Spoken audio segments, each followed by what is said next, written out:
ಡಿಕೆಶಿಗೆ ಕುಣಿಗಲ್ ಮಾಗಡಿಗೆ ನೀರು ತರುವಂತಹ ಉದ್ದೇಶ ಇದೆ. ಆದರೆ ನೀರನ್ನ ರಾಮನಗರಕ್ಕೆ ತೆಗೆದುಕೊಂಡು ಹೋಗ್ತಾರೆ ಅಂತ ಹೇಳಿ ಅಪಪ್ರಚಾರ ಮಾಡ್ತಿದ್ದಾರೆ.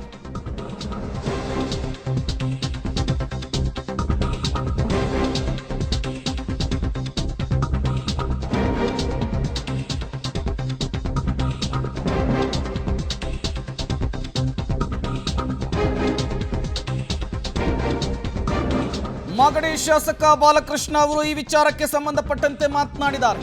ಡಿಕೆಶಿಗೆ ಕುಣಿಗಲ್ ಮಾಗಡಿಗೆ ನೀರನ್ನು ತೆಗೆದುಕೊಂಡು ಹೋಗುವಂತಹ ಉದ್ದೇಶ ಇದೆ ಅಂತ ಹೇಳಿ ಏನು ದೊಡ್ಡ ಮಟ್ಟದ ಆಕ್ರೋಶ ವ್ಯಕ್ತವಾಗ್ತಿದೆ. ರೈತರು ನಡೆಸ್ತಾ ಇರುವಂತಹ ಹೋರಾಟ ಇದೆ. ಅದಕ್ಕೆ ಪ್ರತಿಕ್ರಿಯೆ ಕೊಟ್ಟಿದ್ದು ಹೀಗೆ. ಕೆಲಸ ಮಾಡಬೇಕು, ಆ ಒಂದು ಕಮಿಟ್ಮೆಂಟ್ ಐತೆ ನಮ್ಮ ಡಿ ಕೆ ಶಿವಕುಮಾರ್ ಅವ್ರಿಗೆ, ಡಿ ಕೆ ಸುರೇಶ್ ಅವ್ರಿಗೆ. ಏನಾದರೂ ಮಾಡಿ ಲಿಂಕ್ ಕೆನಾಲ್ ಮುಖಾಂತರ ಕುಣಿಗಲ್ಗೆ ಮತ್ತು ಮಾಗಡಿಗೆ ನೀರು ಕೊಡಬೇಕು ಅಂತೇಳಿ. ಇಲ್ಲಿ ಅಪಪ್ರಚಾರ ಏನಾಗ್ತಾ ಇದೆ ಅಂತೇಳಿ ರಾಮನಗರ ಜಿಲ್ಲೆಗೆ ತೊಗೊಂಡೋಗ್ಬಿಡ್ತಾರೆ, ರಾಮನಗರದಿಂದ ಕನಕಪುರಕ್ಕೆ ತೊಗೊಂಡೋಗ್ಬಿಡ್ತಾರೆ, ರಾಮನಗರಕ್ಕೆ ತೊಗೊಂಡೋಗ್ತಾರೆ ಅಂತಕ್ಕಂಥ ಅಪಪ್ರಚಾರವನ್ನು ನಮ್ಮ ವಿರೋಧಿಗಳು ಮಾಡ್ತಾ ಇದ್ದಾರೆ.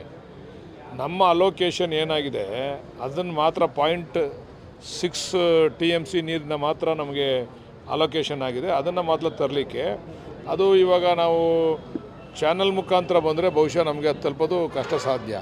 ಅದರಿಂದ ಇವಾಗ ಲಿಂಕ್ ಕೆನಾಲನ್ನು ಹಿಂದೆನೂ ಮಂಜೂರು ಮಾಡಿಸಿದ್ರು ಡಿ ಕೆ ಶಿವಕುಮಾರ್ ಅವರು, ಡಿ ಕೆ ಸುರೇಶ್ ಅವರು. ಆವಾಗ ಕುಮಾರಸ್ವಾಮಿ ಮುಖ್ಯಮಂತ್ರಿ ಆದಾಗಲೂ ಕೂಡ ಡಿ ಕೆ ಸುರೇಶ್ ಅವರು ಮಂಜೂರು ಮಾಡಿಸಿದ್ರು. ಆವಾಗ ಸಮ್ಮಿಶ್ರ ಸರ್ಕಾರ ಬಂದಮೇಲೆ BJP ಅವರು ವಜಾ ಮಾಡಿದ್ರು. ಈಗ ನಮ್ಮ ಸರ್ಕಾರ ಬಂದಮೇಲೆ ಅದನ್ನು ಮಂಜೂರಾತಿಯನ್ನು ಕೊಡಿಸಿ ಕೆಲಸ ಪ್ರಾರಂಭ ಮಾಡಿದ್ದೇವೆ. ರಾಜಕೀಯವಾಗಿ ಅವರೆಲ್ಲ ಕೂಡ ವಿರೋಧ ಮಾಡ್ತಾ ಇದ್ದಾರೆ. ಅದನ್ನು ಮಾಡಬೇಕು ಅಂತಕ್ಕಂಥ ಹಠಕ್ಕೆ ಬಿದ್ದು ನಮ್ಮ ಉಪಮುಖ್ಯಮಂತ್ರಿಗಳು ಮತ್ತು ಡಿ ಕೆ ಸುರೇಶ್ ಅವರು ಮತ್ತು ಅಲ್ಲಿನ ನಮ್ಮ ಸಚಿವರಾದಂಥ ಪರಮೇಶ್ವರ್ ಸಾಹೇಬರು ಎಲ್ಲರೂ ಕೂಡ ಸಹಕಾರವನ್ನು ಕೊಟ್ಟಿದ್ದಾರೆ. ಅದನ್ನು ಮಾಡಬೇಕು. ಅದು ಮಾಡಿದ್ರೆ ಮಾತ್ರ ನಮಗೆ ನೀರು ಬರಲಿಕ್ಕೆ ಸಾಧ್ಯ ಅಂತಕ್ಕಂಥದ್ದಿಂದ ಅದನ್ನು ಮಾಡಿಸ್ತಾ ಇದ್ದೀವಿ. ಪ್ರತಿಭಟನೆ ಅವ್ರ ಹಕ್ಕು ಮಾಡ್ತಕ್ಕಂಥದ್ದು. ಆದರೆ ನಾವೆಲ್ಲ ಅಣ್ತಂದಿರು.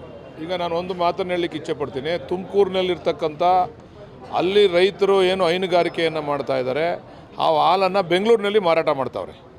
ನಮ್ಮ ಕುದೂರಿನಲ್ಲಿ, ನಮ್ಮ ಜಿಲ್ಲೆಯಲ್ಲಿ, ನಮ್ಮ ಬೆಂಗಳೂರು ದಕ್ಷಿಣ ಜಿಲ್ಲೆಯಲ್ಲಿ ಮಾರಾಟ ಮಾಡ್ತಾಯಿದ್ದಾರೆ. ಅದರಿಂದ ಈಗ ಅವ್ರಿಗೆ ನಿಮ್ಮ ಹಾಲನ್ನ ನಮಗೆ ತರಬೇಡಿ, ನಮಗೆ ಕೊಡಬೇಡಿ ಅಂತಂದರೆ ಆ ರೈತರಿಗೆ ತೊಂದರೆ ಆಗಲ್ವಾ? ಇದು ಪರಸ್ಪರ ವಿಶ್ವಾಸದಿಂದ ಅಣ್ತಂದಿರಂತೆ ಬಾಳ್ತಕ್ಕಂಥ ಒಂದು ವಾತಾವರಣವನ್ನು ನಿರ್ಮಾಣ ಮಾಡ್ತಕ್ಕಂಥದ್ದು ಎಲ್ಲರ ಕರ್ತವ್ಯ. ಇದು ನಾವೇನು ಅವ್ರ ಹಕ್ಕನ್ನು ಕಿತ್ಕೊತಾ ಇಲ್ಲ. ನಮಗೆ ಕೊಡಬೇಕಾಗಿರ್ತಕ್ಕಂಥ ನೀರನ್ನು ಹಕ್ಕನ್ನು ನಾವು ಕೇಳ್ತಾ ಇದ್ದೀವಿ. ಹೋರಾಟ ಮಾಡೋದ್ರಿಂದ ಏನು ಪ್ರಯೋಜನ ಆಗೋದಿಲ್ಲ. ಬಟ್ ನಾನು ಅವ್ರನ್ನ ಮನವಿ ಮಾಡ್ತೀನಿ ಎಲ್ಲ ಹೋರಾಟಗಾರರಿಗೂ, ನಾವು ನಿಮ್ಮ ಅಣ್ತಂದಿರೋ, ನಿಮ್ಮ ಮಕ್ಕಳನ್ನ ಹೆಣ್ಮಕ್ಳನ್ನ ನಮ್ಮ ತಾಲೂಕು ಕೊಟ್ಟಿದ್ದೀರಾ ನೀವು, ನಿಮ್ಮ ಹೆಣ್ಮಕ್ಳು ಬದುಕು ಕೂಡ ಹಸನ ಆಗಬೇಕು. ಅದಕ್ಕೆ ದಯಮಾಡಿ ನಮಗೆ ಸಹಕಾರ ಕೊಡಿ ಅಂತ ಹೇಳಿ ಆ ಒಂದು ಹೋರಾಟಗಾರರಲ್ಲಿ ಮನವಿ ಮಾಡ್ತೀನಿ ನಾನು. ಹಾಲು ಮಾರಾಟಕ್ಕೂ ನೀರು ಸರಬರಾಜಿಗೂ ತುಂಬ ಡಿಫರೆನ್ಸ್ ಇದೆ. ಇದು ಬಾಲಕೃಷ್ಣ ಅವರ ಸ್ಟೇಟ್ಮೆಂಟು. ತಮ್ಮ ಮೊದಲ ಪ್ರತಿಕ್ರಿಯೆಯನ್ನು ಕೊಟ್ಟಿದ್ದಾರೆ. ಬೃಹತ್ ಕೆನಾಲ್ನಲ್ಲಿ ತುಮಕೂರು ಕುಣಿಗಲ್ ಮೂಲಕ ಬೆಂಗಳೂರು ದಕ್ಷಿಣ ಜಿಲ್ಲೆ ಮಾಗಡಿ ತಾಲೂಕಿಗೆ ನೀರನ್ನು ಹರಿಸುವಂತಹ ಯೋಜನೆ, ಇದಕ್ಕೆ ದೊಡ್ಡ ಮಟ್ಟದ ಆಕ್ರೋಶ.